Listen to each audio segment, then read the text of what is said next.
Hi, nice to meet you. Hi, nice to meet you.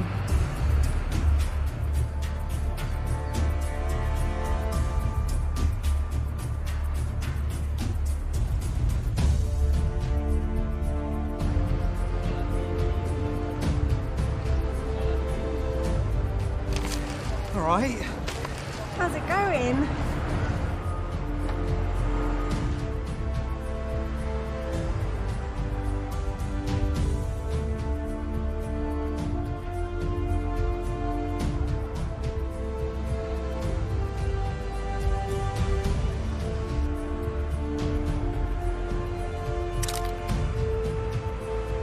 Oh, hiya. Afternoon.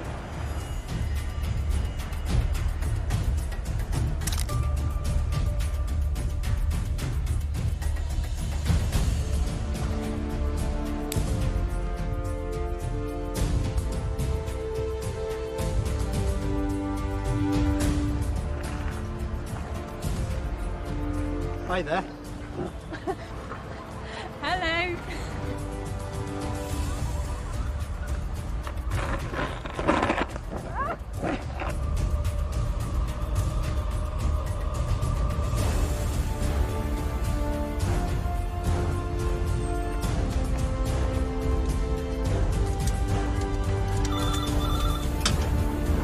Hello? Hey.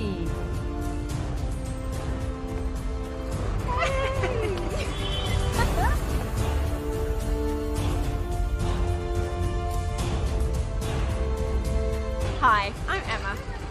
Hello, I'm Alice. All right, I'm Amit. Welcome to BBC Learning English. In this download from BBC Learning English, we look at suffixes. To find out more, visit our website. 6 Minute Vocabulary. From bbclearningenglish.com. Hello and welcome to 6 Minute Vocabulary. I'm Finn. And I'm Alice. Today we're looking at a very important part of word building, suffixes. Suffixes. We'll look at what they are, what they mean, and how to use them. There'll be a quiz. And we'll leave you with a top tip for learning vocabulary. So, to start off, we're going to listen to Andrea and Steve, who work in a bank. They have just interviewed 2 people who want to work there. And here's a question to think about while you listen. Who did Andrea and Steve like best? The first person or the second person? Who did they like best? Let's find out. What do you think then, Steve? Well, the first one was very excitable. He kept laughing and speaking fast. Perhaps it was just nervousness, but there's no room for that in this business. No. Now, I thought the second interviewee seemed a bit more responsible. Yes, she did. Very important when dealing with money. And she was polite. Politeness is essential in this job. Absolutely. Well, I think we both know which one is more employable. So, that's Steve and Andrea, and we asked you, who did they like best? And the answer is, they definitely liked the second person best. The second one was polite and responsible.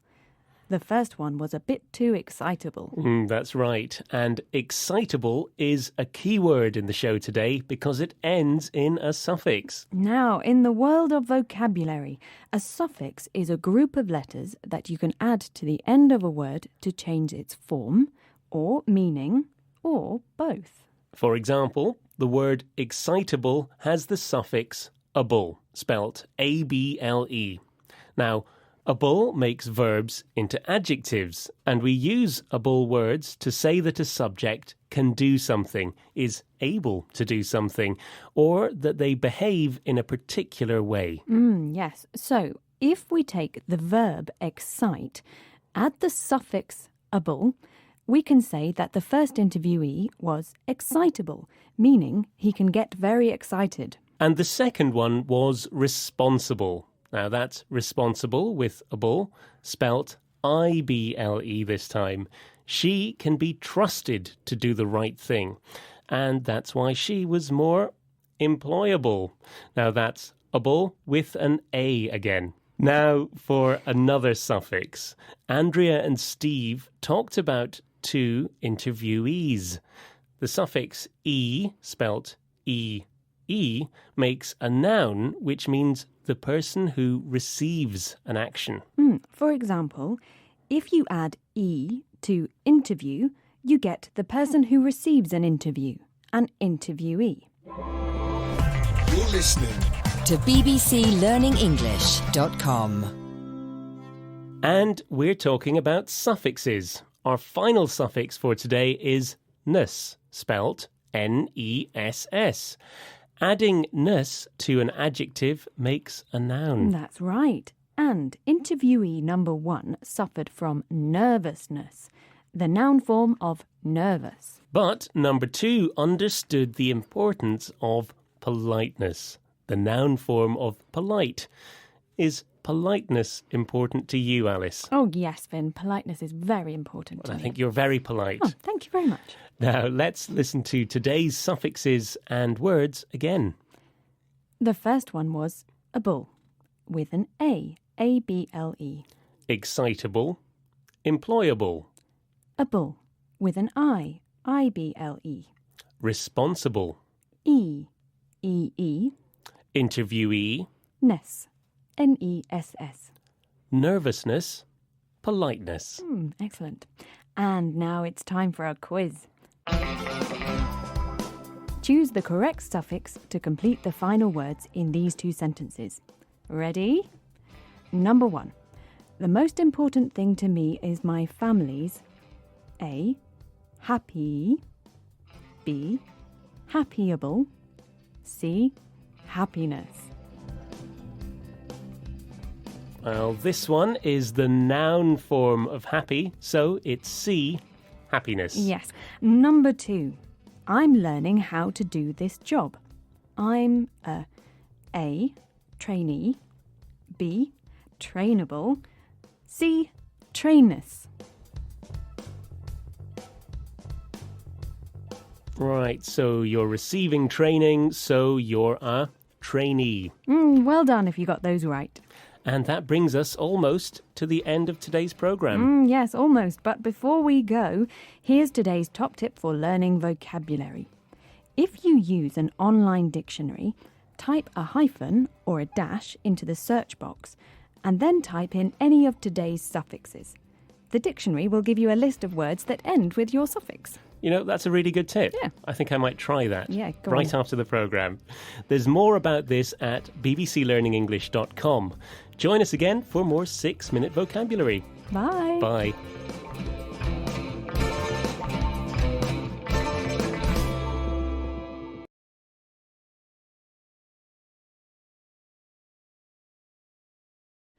Hi, I'm Alice. Hey, I'm Sophie. And I'm Amith, all right? Okay, question 1. Who do you love most in the world? This is a tricky one. I can't pick one person. I'd have to say my family. I think, like a lot of people, I'd probably say my mum. She's my rock and my best friend. My turn. Question 2.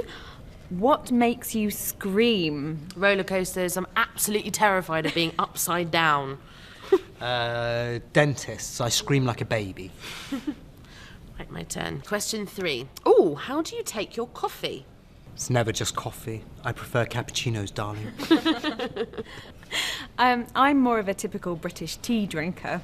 If I do have a coffee, I usually have an Americano with cold milk. Cold milk is very important. Can I do another one? Question 4. When did you last cry? When I became an uncle. Oh. I think mine was the last time I went to see a musical. The show was so beautiful, I was moved to tears. Question 5. Are you feeling excited? Yes, it's really exciting to be here, and I'm quite an excitable person. Yes, very excited. Okay, question 6. Oh, this comes in 3 parts. Do you speak another language? Yes. Yes. I have attempted to learn several languages. Which ones? Bengali, Hindi, and Urdu are my strongest, and I'm learning Farsi and French. I've studied French and Mandarin and Japanese, but I'm not very good at any of them. And can you sing a song in French?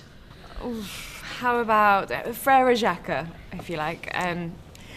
Frère Jacques, dormez-vous. Come on, Emma, your turn. Okay, a song in Hindi. कभी कभी मेरे दिल में ख्याल आता है कि जैसे तुझको सितारा. That was lovely, Ahmed. I think that's all we've got time for questions. I think we know each other a little better now. I think we do.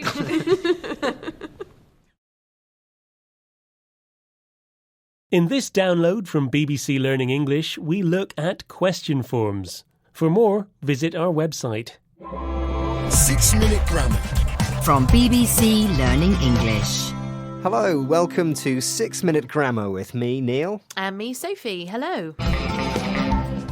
Today's programme is all about questions. Yes, we'll take a look at different types of yes-no questions. And we'll hear lots of WH questions. And we'll be using the questions to get to know each other a little bit better. So, if you want a reminder of English question forms, or if you're studying them for the first time, keep listening and join in with the task we'll be giving you later on. So, let's get started. In English, there are two basic question types: yes-no questions and WH questions. And here's Finn with our first yes-no question. Can you speak English? Can you speak English? Yes, I can. Thank you, Finn. Great. That's a useful first question. Yes, and it's made with the auxiliary verb can, plus the subject you and a verb, speak. Can you speak? Can you speak English, Neil? Yes, I can. Another question, please, Finn. Okay. Do you work every day? Do you work every day? Auxiliary do, subject you, verb work. Do you work every day, Neil? I don't know. I don't work at weekends. Finn. Do you have any brothers or sisters? Auxiliary do, subject you, verb have. Neil, do you have any brothers or sisters? Yes, I do. I've got one sister. Now, another way to make yes-no questions is with the verb to be plus a subject. Let's demonstrate. Sophie, are you married? No, Neil, I'm not. Is your boss married? My boss? No, he isn't. Were you in the office yesterday? Yes, sadly I was in the office yesterday. You're listening To bbclearningenglish.com. And we're talking about question forms. Now, the second main type of question in English starts with either what, where, when, which, why, who, or the odd one out, how. So, let's try making a question with where. We add an auxiliary. Such as do. Then we can add a subject plus a verb. For example, Neil, where do you live? Where do you live? I live in South London. Where do you live, Sophie? I live in North London. Now, let's change the question word and the verb. Which languages do you speak? And here we add a noun to which. Which languages do you speak? Just English. And with a different auxiliary, which languages can you speak? We can add nouns to some of the other question words. What time do you start work? About 9 o'clock in the morning. And if we ask what time is it, we're making a WH question with the verb to be. I can ask, where were you born? I was born in England. When's your birthday? It's in September. What is your work address? It's W1A. Lots of useful questions with to be there.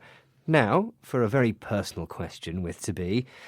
Sophie, how old are you? You should never ask a woman her age. And for questions with how, we usually add an extra word. To ask about age, it's How old? For price, it's... How much? For size, we ask, How big? And for height, it's... How tall? How tall are you, Neil? oh, I'm about 180 centimetres. And of course, you can't answer a WH question with yes or no. How tall are you, Sophie? I think we're actually the same height. Let me see. Hang on, back to back. No, I'm taller. Is it time for a practice task, Sophie? Yes, it is. Join in at home if you like. I'm going to give you a topic to ask me about, and you have to make one yes-no question and one WH question.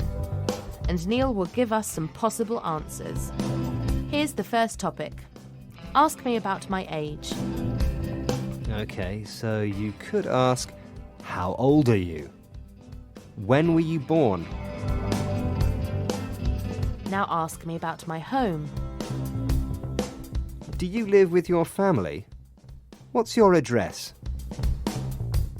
Now ask me about my work. Do you work near here? How much do you earn? Thanks, Neil. And well done to you at home if you joined in with the task. So, that's a look at some basic question types we can use when we're getting to know people. We had yes-no questions.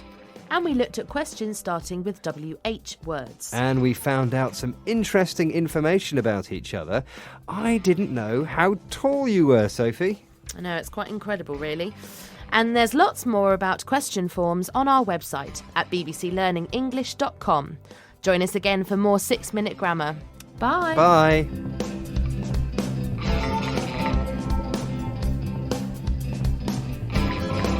That was BBC Learning English.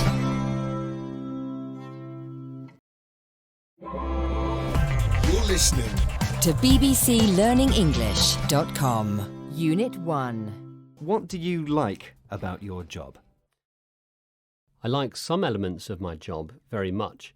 When you're on holiday, you tend to only see certain parts of the country that are pretty. But being a travel journalist, you get to see other parts of the country you wouldn't normally get to visit.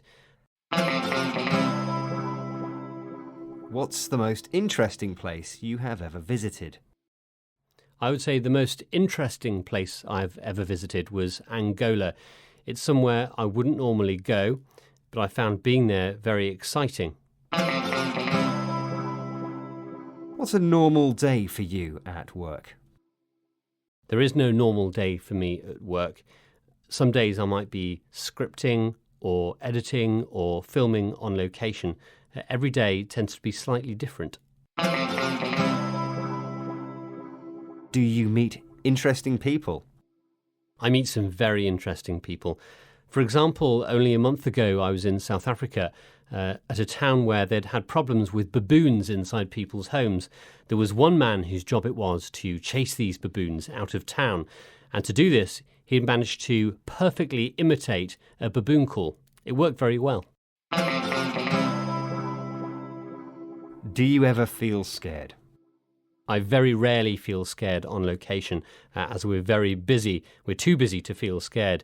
However, there have been some instances where we've been, for example, in the mountains with people we don't know very well, who've had a lot to drink, and we've had to leave in a hurry. Can you relax when you're working?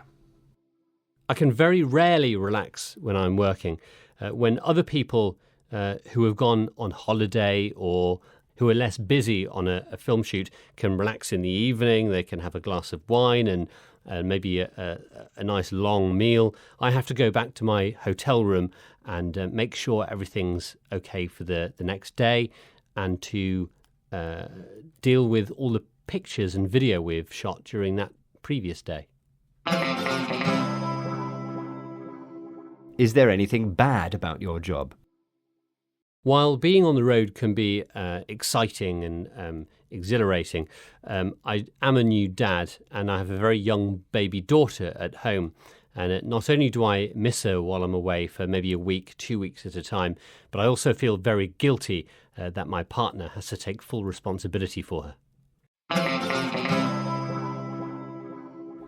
Do you have a dream job? Being a travel journalist isn't like being on holiday. it is a lot of hard work, and sometimes we can be working for maybe 14 or 15 hours at a time. However, you will get the odd occasion where you're somewhere very nice, somewhere by a beach or in the mountains with a nice view, and you're waiting for a cameraman or interviewee to turn up. And you can then have a look around and take in your surroundings. And at that time, it does feel like you have a dream job, yes. This is bbclearningenglish.com.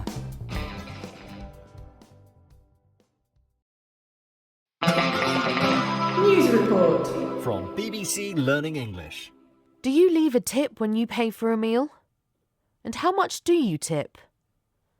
Michael Lynn from Cornell University thinks that tipping is worth about $40 billion each year. That's more than twice the budget of NASA. Indeed, many people say America is the most tip-friendly country on earth. In New York, leaving a tip of around 20% in restaurants is normal. This compares to around 11% in London. Why is it so much higher? Mainly because the wages of restaurant workers in the US are usually lower, so the tip is a very important part of their income. But now some restaurants are trying something different. Sushi Yasuda restaurant in New York has banned tips because they say their staff are already well paid, and because it makes the dining experience simpler for customers. And which countries don't expect tips at all? In Singapore, tipping is very rare, and in Fiji, Iceland and Japan, it can cause embarrassment and offence. Dear Diary, it has been an interesting day today. I have been trying to write my new book, but I did not know what to write. I went to the pub for a drink and to meet my friends. They talked about their travel adventures. I felt bad as I had nothing to say, but then my friend said I could use his yacht to sail around the world in just 80 days. If I do, I can keep the yacht or sell it to make some money. I had to think about it, but then I said yes. This is a download from BBC Learning English. To find out more, visit our website.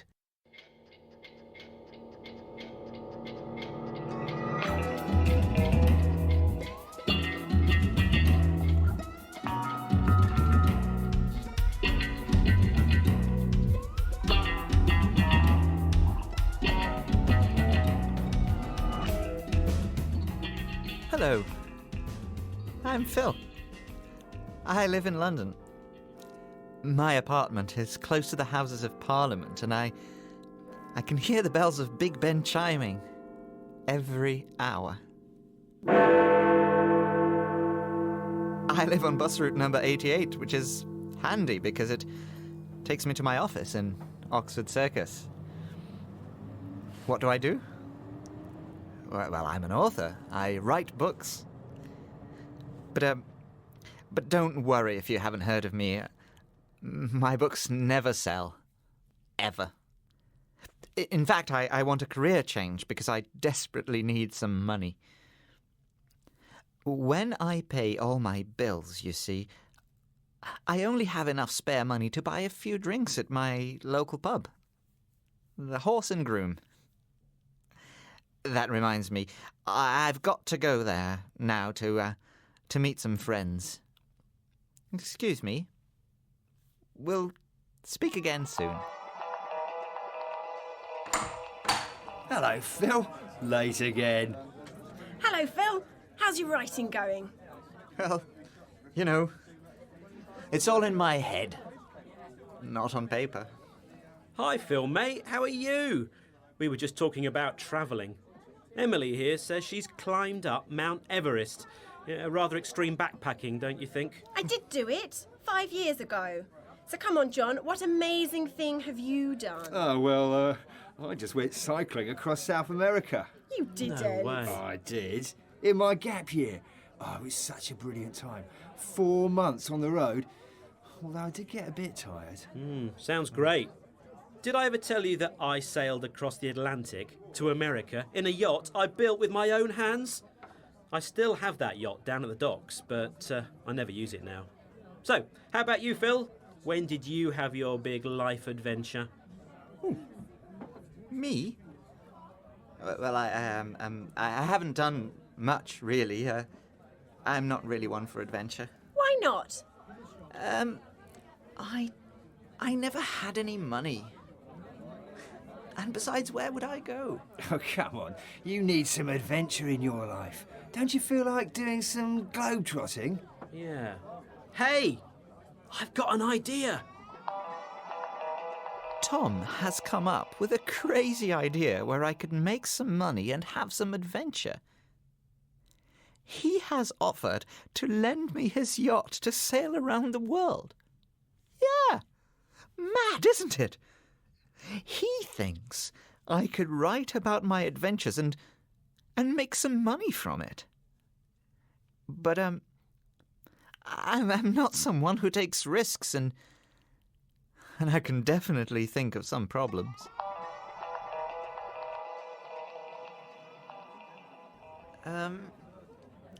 Slight problem. I can't sail. Oh, no problem. There's an app you can download. It'll show you everything. An app? I'll need more than that. I've never sailed a yacht in my life. Oh, it's easy. And how about if I give you the boat? I'll never use it again. You can sell it when you get back. It'll earn you a fortune on top of the money you get from your travel writing. I couldn't possibly keep your yacht. You might want to use it again. One day. Yeah, that's true. I know. Why don't you make it into a challenge? Oh, yeah, John. Great idea. I'll tell you what. I'll make you a bet. A bet? For money? What is it? Well, do you remember that story by Jules Verne? When that guy, Phileas Fogg, had to travel around the world in 80 days? Yes. Well, you've got to do it in 80 days. I bet you the boat that you won't do it. If you don't do it, I'll keep the boat. If you do sail around the world in 80 days, then you can keep the boat. And you can sell it if you want to. Whoa. You'll never do it. Hold on. How much have you had to drink? You want me to sail around the world on my own in 80 days? Impossible. I know. But if you want an adventure, and you want to keep the yacht, then that's the challenge. Exactly 80 days to sail all the way around the world. Not a minute longer. Go on, Phil. It'll be brilliant. Here, have another drink. Yeah, and have my drink too.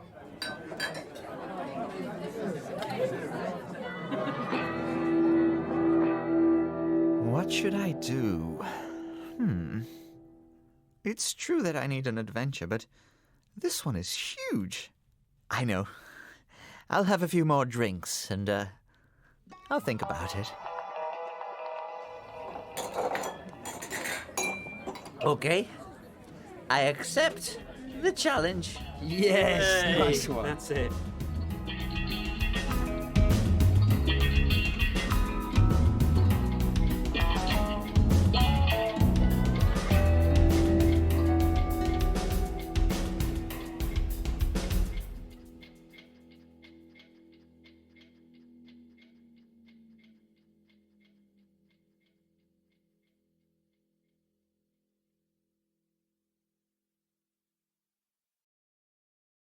One, two. Is this working? Good. Hi, I'm Phil. I'm about to sail around the world for the first time in my life. Crazy, isn't it? Now, what's even crazier is I've been set the challenge to do it in 80 days. 80. I've been thinking about some of the things that I might need to take. Let me show you. I have a map, yes, and a compass. Yes, that's north and east and west and south. Yeah, that's where we're going, south. I also have a sat-nav. At the roundabout, take the third... And some food, too. Non-perishable, of course. And some drinking water. Very useful. There's plenty of water in the sea, but you can't drink it, really. Nice and wet. Speaking of wet, I also have a waterproof jacket. Don't want to get too wet, do I? And last but not least, I have a captain's hat. How do I look? Now, what other things do you think I might need for such an epic adventure? Okay, it's time to set sail. See you later.